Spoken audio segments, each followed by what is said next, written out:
In a quiet neighborhood within Mandaue City, Philippines, a story unfolded that would grip the hearts of its residents.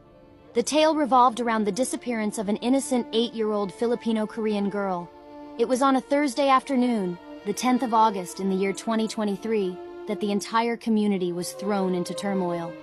Caught on the watchful eyes of a CCTV camera, a man named Godaflor Rama emerged from an apartment in Barangay Bacilid. What he carried was more than just a bag. It was a bag containing a child.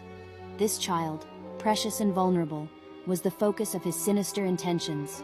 The young girl's fate hung in the balance, her well-being uncertain. But the story took an unexpected turn. The very same CCTV footage that had captured Rama's ominous departure now became the beacon of hope. With the footage and the assistance of vigilant residents, the police embarked on a race against time. Their search led them to a rented boarding house, just a mere 500 meters away from where the child had been snatched. A sigh of relief washed over the community as they discovered the child within the confines of the suspect's hideout.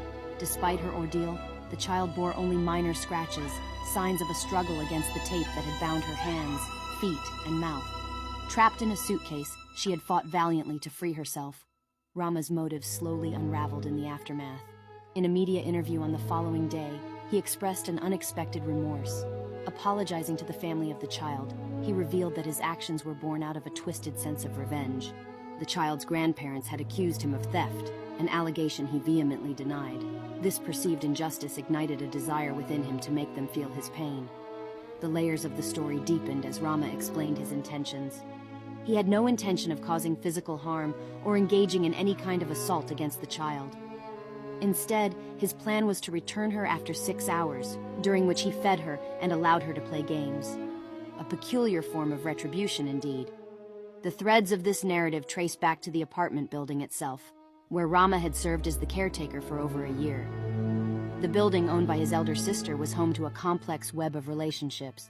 The child's grandparents and parents occupied separate units, while an empty one on the ground floor played an unwitting role in the unfolding drama. A dispute with his sister seemingly became the catalyst for Rama's actions. Fueled by the accusations leveled against him by the girl's grandparents, accusations as trivial as stolen belongings, including a garbage can, hangers, and a broom. Rama's already fragile emotions reached their breaking point. The community was left to grapple with the haunting question, how could this happen? The child had ventured out to a nearby store, owned by her aunt, to quench her thirst on that fateful day. Little did she know that her innocent trip would take a nightmarish turn. Upon her return, the suspects snatched her away, leading her to an empty room on the ground floor and confining her to a suitcase before vanishing. Desperation spurred the child's aunt into action. Armed with determination and a motorcycle, she scoured the streets for any sign of her missing niece. Nearby establishments were implored to lend their assistance, their CCTV cameras scrutinized for any clue that could lead them to the whereabouts of the abductor. As the puzzle pieces fell into place, the truth emerged. The suspect knew he was acting against the child's mother's wishes, yet that didn't deter him from his devious plan. The child's daily visits to the store had painted a portrait of normalcy, making the abduction all the more shocking for her parents. The heart of this saga lay in the interactions between people, the suspect and his sister, the child's grandparents, parents, and aunt.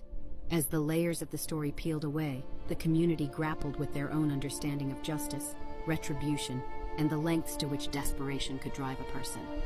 Now in custody, Rama's journey was far from over. His future held the promise of a drug test and a background inquiry to unveil any hidden criminal shadows. Meanwhile, the young victim, miraculously unharmed but emotionally scarred, faced her own path to healing. Physical and psychological examinations would mark the first steps on that journey, and so, the tale of a kidnapping that rocked a neighborhood became a story of resilience, unity, and the indomitable spirit that binds communities together in the face of adversity.